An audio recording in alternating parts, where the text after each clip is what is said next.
Dan anehnya, setiap mengintip ke arah luar tenda, malam itu aku melihat Imam tetap duduk di posisinya, dengan sesekali terlihat mengobrol dengan seseorang yang tidak ada wujudnya. Hal itulah yang akhirnya membuat aku semakin tidak nyaman. Selamat malam, selamat siang, atau selamat pagi. Apa kabar kalian semua? Semoga kalian dalam keadaan baik-baik saja. Berjumpa lagi bersama mahasiswa siluman. Cerita kali ini mengisahkan 3 pendaki yang mendaki gunung dengan jumlah ganjil. Sehingga di pendakian itu, mereka diganggu selama perjalanan dan diincar oleh demit-demit di sana. Tapi untungnya ada sosok yang menolong mereka. Satu orang pendaki yang ikut rombongan mereka dan bertemu di tengah perjalanan. Tapi ternyata dia bukan pendaki biasa. Jadi seperti apa kisah lengkapnya, langsung saja ke cerita. Tapi sebelum lanjut, jangan lupa untuk like, share, dan subscribe channel Mahasiswa Siluman. Aktifkan juga notifikasinya untuk tetap update video-video terbaru dari kami. Luangkan waktumu dan pasang earphone-mu. Siapkan tempat dan posisi yang nyaman. Dan selamat mendengarkan.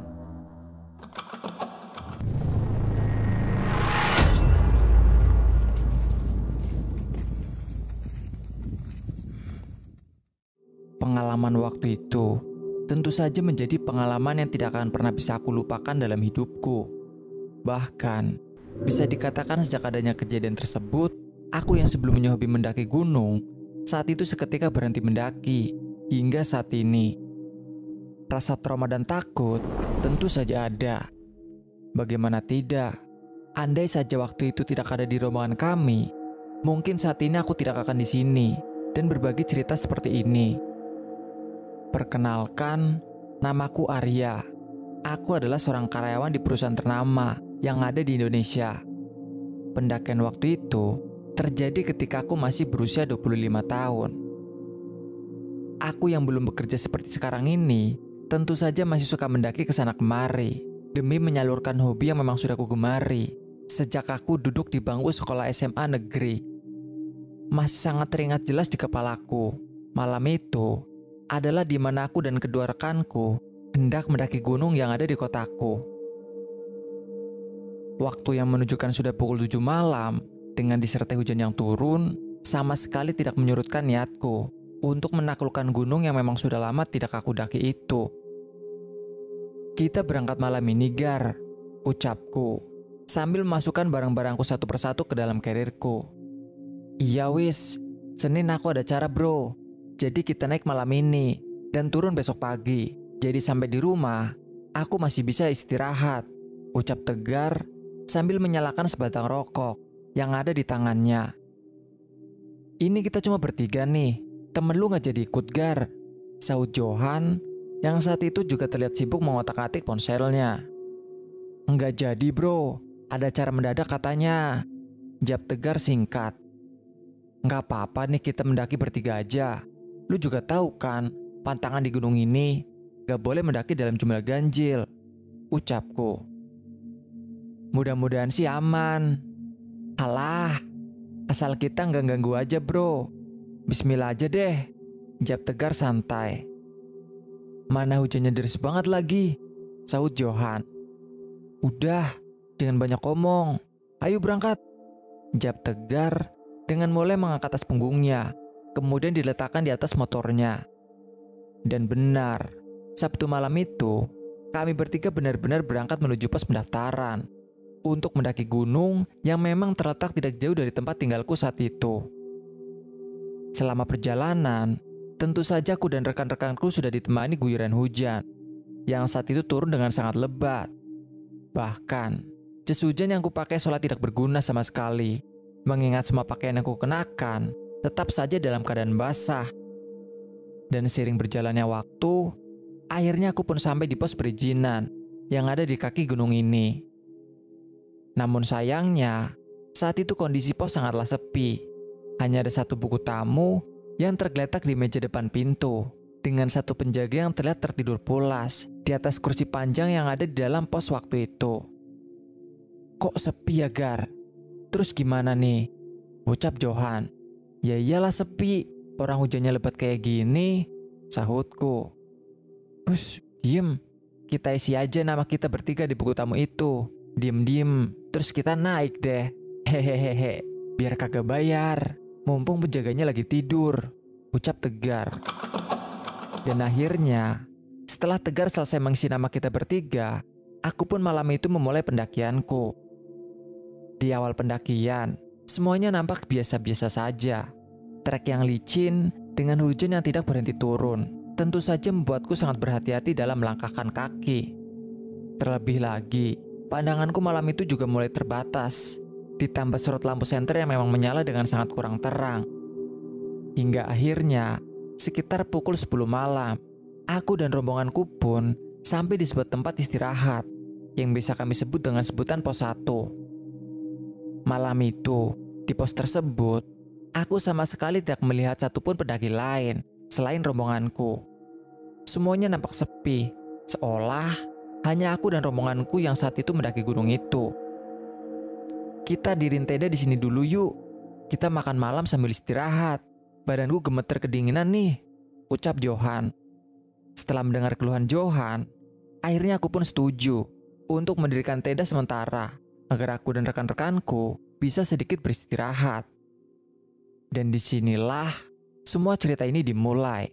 Ketika tenda sudah berdiri dan aku sedang asik menikmati mie instan, tiba-tiba aku dan rekan-rekanku dihampiri oleh seorang pemuda yang terlihat dalam keadaan basah kuyup, baju abu-abu, dengan ikat yang ada di kepalanya.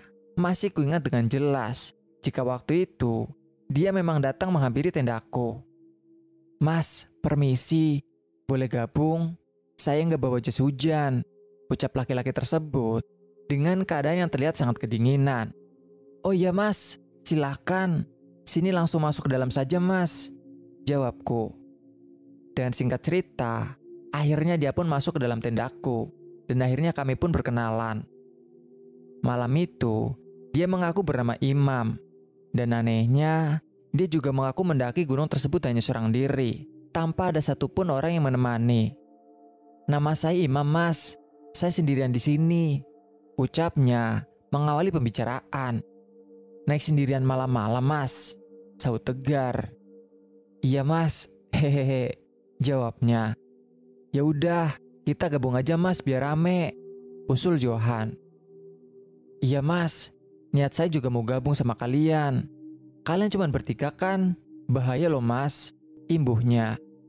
Dan setelah pertemuan kami malam itu, akhirnya aku pun sepakat untuk melanjutkan pendakian bersama-sama. Malam itu, waktu menunjukkan pukul 11:30 malam. Langkah yang semakin berat, dengan hawa yang semakin dingin, tentu saja membuat pendakian semakin lama semakin berat saja. Langkah demi langkah, kulalui perlahan dengan sesekali mendengar ocehan Tegar yang sedikit mencairkan keadaan. Tapi anehnya, di tengah-tengah kami melangkah, tiba-tiba aku mencium bau busuk yang seolah mengikuti setiap langkah kakiku. Bahkan, aku pun juga masih ingat, bau busuk tersebut benar-benar tercium kuat berasal dari belakang tubuhku. Namun sayangnya, ketika aku menoleh ke arah belakang, waktu itu aku hanya melihat adanya Imam, dengan tidak melihat siapapun selain dia. Ya karena aku baru kenal, dan kurang enak kalau harus menanyakan tentang bau busuk tersebut kepada Imam. Akhirnya aku hanya diam, dengan mulai membalut hidungku dengan baf yang ada di leherku. Dan seiring berjalannya waktu, kami pun akhirnya sampai di pos berikutnya. Di pos tersebut, hujan yang sebelumnya turun dengan lebat, saat itu perlahan-lahan sudah mulai reda. Tinggal hawa dingin yang semakin lama semakin menusuk saja. Aku dan rombonganku pun akhirnya beristirahat dengan sesekali bercengkrama. Dan di saat itulah, tiba-tiba pandanganku teralihkan dengan adanya sosok laki-laki tua yang telah duduk tidak jauh dari tempatku beristirahat. Sosok tersebut nampaknya hanya memakai singlet putih kusam dengan sebatang rokok yang ada di tangannya. Dan tidak berhenti di situ saja. Selain terlihat ada tongkat di samping tempat duduknya, aku juga melihat sosok kakek tersebut menatap ke arahku dengan tatapan yang sepertinya kurang mengenakan. Melihat hal itu, tentu saja seketika tubuhku bergetar, jantungku berdetak, dengan nafasku yang juga seketika ngos-ngosan. Dan dengan memalingkan pandanganku, aku memegang tangan Johan yang ada di sampingku dan memberi tanda bahwa aku melihat sesuatu yang harus dia lihat. Namun sayangnya belum sampai aku memberitahu Johan, tiba-tiba pundakku ditepuk oleh Imam. Dan dia pun mulai memberitahuku jika semuanya akan baik-baik saja. Sudah mas, jangan dihiraukan. Kita nggak mengganggu kok. Mereka datang karena mencium aromaku, bisik Imam. Mendengar hal itu, aku pun sama sekali tidak mengeluarkan sepatah kata pun dan langsung menatap Imam dengan tatapan keheranan dengan maksud perkataan yang telah diucapkan.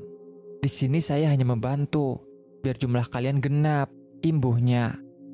Mendengar hal itu, tentu saja aku seketika terkejut dan masih saja kebingungan. Namun sayangnya, belum selesai aku merasa kebingungan, tiba-tiba Tegar mengagetkanku dengan ucapannya menandakan jika aku harus melanjutkan perjalanan. Udahan ya istirahatnya, kita lanjut lagi, ucap Tegar jelas. Mendengar hal itu, akhirnya aku pun melanjutkan pendakian dengan perasaan yang sudah sangat tidak karu-karuan. Selama perjalanan, aku terus saja memperhatikan Imam yang kini berjalan tepat di depanku. Tulisan-tulisan di bajunya, di tasnya, saat itu ku baca satu persatu, bahkan mulai ujung kaki sampai ujung kepala. Malam itu tidak satu pun luput dari pandanganku. Dan di saat itulah, aku mulai sadar jika Imam bukanlah orang biasa. Semua itu bukanlah tanpa alasan, karena menurutku, selama pendakian ini dialah yang terlihat paling tenang di antara kami. Bahkan dia juga melihat apa yang baru saja kulihat. Tapi hebatnya, dia tidak sedikit pun terlihat gugup. Karena mungkin dia tahu bahwasanya gugup adalah hal yang bisa beresiko bagi keselamatan jika kita dalam keadaan mendaki gunung. Mengetahui hal itu, akhirnya aku pun melontarkan beberapa pertanyaan kepada Imam karena aku mulai curiga jika mungkin ada alasan lain kenapa Imam mau bergabung bersama kami. Mas Imam, sering mendaki sendiri ya mas? Ucapku memulai pembicaraan. Kalau di gunung ini iya mas, jawabnya singkat. Mas aslinya mana? Imbuhku. Sini aja mas, jawabnya dengan tidak sekalipun menolehkan wajahnya ke arahku. Dan karena aku rasa pertanyaanku mengganggunya, akhirnya aku pun diam sambil tidak lagi menanyakan pertanyaan untuknya. Dan singkat cerita, akhirnya aku pun sampai di puncak gunung yang kudaki saat itu. Di puncak tersebut, malam itu aku melihat hanya 2 tenda pendaki yang terlihat berdiri berjauhan di sudut-sudut puncak gunung ini. Bahkan, aku juga masih ingat karena Imam ternyata juga membuat tenda sendiri. Akhirnya tendaku pun berdiri berjejer dengan tenda Imam yang memang berbentuk lebih kecil dari tendaku. Dan singkat cerita, di tengah-tengah aku sedang menikmati secangkir minuman, lagi-lagi pandanganku teralihkan dengan sosok laki-laki tua yang sama dengan sebelumnya yang kulihat. Kali ini tidak hanya 1 orang, melainkan ada sekitar 5 orang yang terlihat menyebar mengelilingi tendaku saat itu. Mereka semua berpakaian sama, dengan tongkat kayu yang ada di tangannya. Ada yang duduk, ada yang jongkok, dan ada yang berdiri. Semua bersama-sama menatap ke arah tendaku, dengan tatapan yang terlihat penuh dengan ancaman. Mengetahui hal itu, aku pun seketika memandang ke arah Imam, yang saat itu juga terlihat memandangi sosok kakek-kakek yang terlihat di tiap-tiap sudut puncak gunung tersebut. Dan tanpa berpikir panjang lagi, akhirnya aku pun mengajak Tegar dan Johan untuk segera masuk dalam tenda dengan tidak sekalipun menceritakan apa yang sebenarnya aku sudah kulihat. Yuk bro, istirahat. Aku udah capek nih, ajakku. Bentar masih enak di luar, jawab Tegar. Benar, mending kalian masuk saja sekarang, sahut Imam dengan suara kencang sambil menoleh ke arahku dan rekan-rekanku. Seraya memberi tanda jika di luar tenda sudah menjadi sangat berbahaya. Ketika di dalam tenda, akhirnya aku pun menceritakan kejadian sebenarnya. Karena saat itu, Tegar mulai rasa dengan tingkah laku Imam. Lu ngapain sih nurut sama Imam? Dia sosokan merintah kita suruh masuk ke tenda. Emang siapa dia? Protes Tegar. Udah nurut aja deh Gar. Soalnya, sebenarnya aku tadi melihat kayak ada hantu di gunung ini. Ucapku pelan. Yang bener lu, sahut Johan. Iya Jo. Nah, tapi si Imam ini kayaknya sudah sering kesini, jadi udah terbiasa dengan gituan. Mending kita nurut aja deh, biar aman, jawabku. Gimana hantunya bro? Aku kok penasaran, Sahut Tegar. "Udah, nanti aja kalau di rumah aku ceritain," jawabku.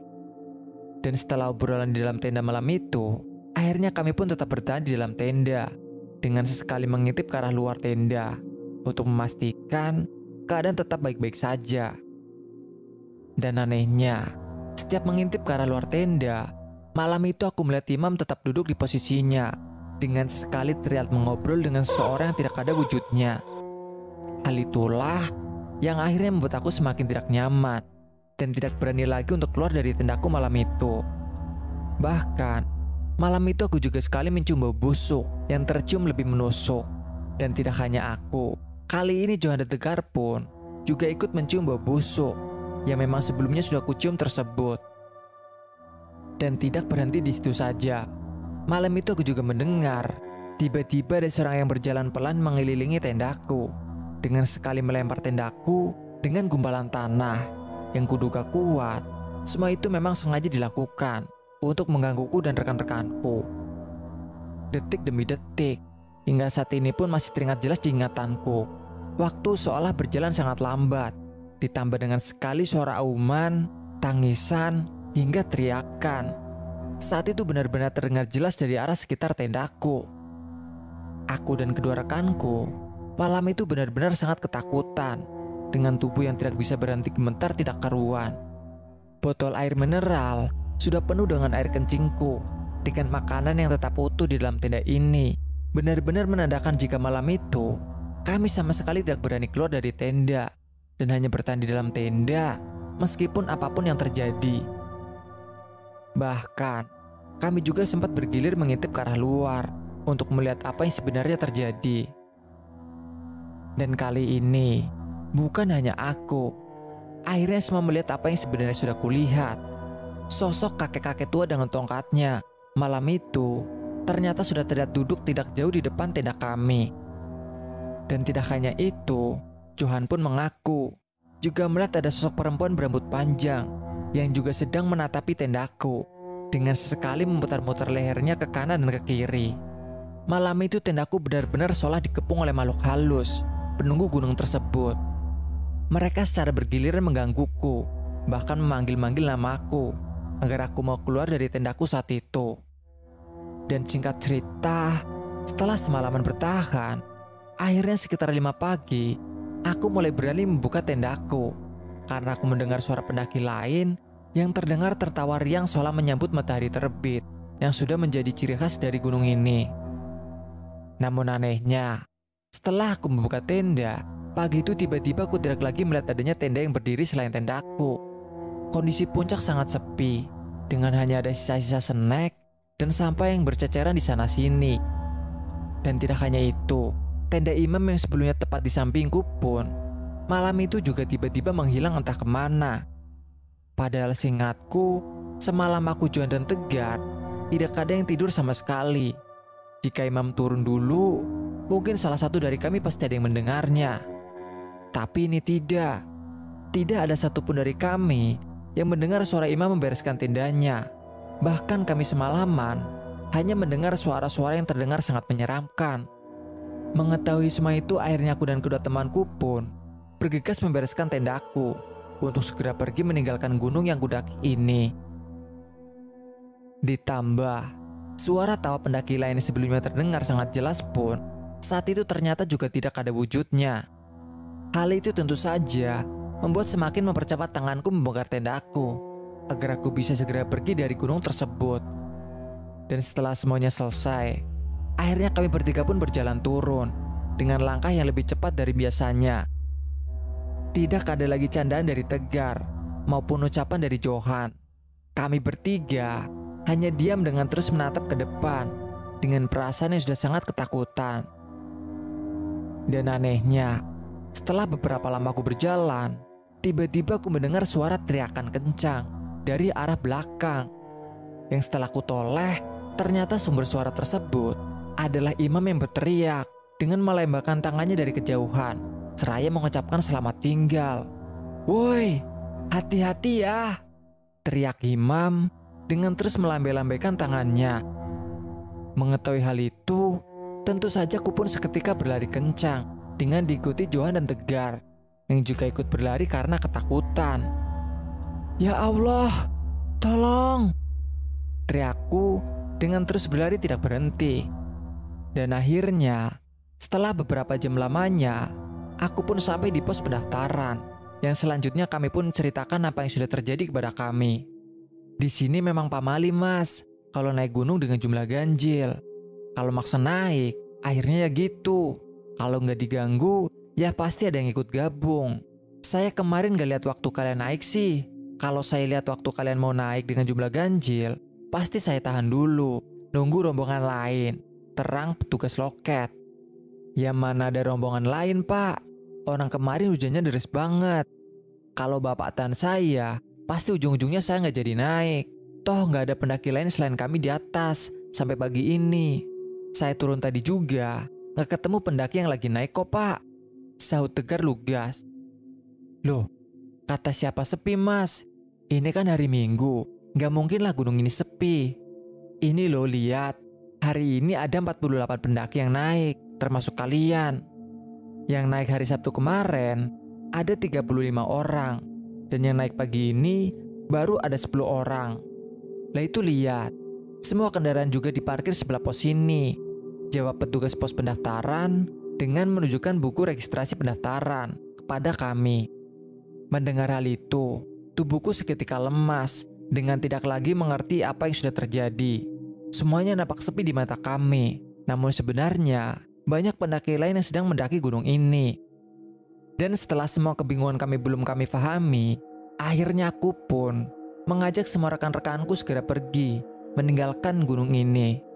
Sesampainya di rumah, aku pun masih dipenuhi rasa trauma, kebingungan, dan ketakutan setelah kejadian yang telah aku alami. Bahkan, Johan pun juga ku dengar dibawa pergi oleh keluarganya ke tempat salah satu tokoh agama yang ada di kotanya. Karena menurut keluarganya, setelah turun dari gunung tersebut, tiap malam, orang tua Johan sering mendengar Johan berteriak-teriak sendiri, seolah sedang melihat sesuatu yang sangat menakutkan. Dan akhir cerita, setelah semuanya selesai, kini aku sudah jarang sekali pergi mendaki gunung. Ya karena selain sibuk dengan semua pekerjaanku, pengalaman itu tentu saja memberikanku pelajaran tersendiri bagiku. Namun terlepas dari itu semua, aku tetap bersyukur karena aku bisa turun dengan keadaan yang baik-baik saja. Semoga dengan adanya pengalaman sepelu itu bisa membuat kita lebih berhati-hati dalam mendaki gunung yang ada di negeri ini. Terima kasih teman-teman, semoga cerita ini menemani hari-hari kalian.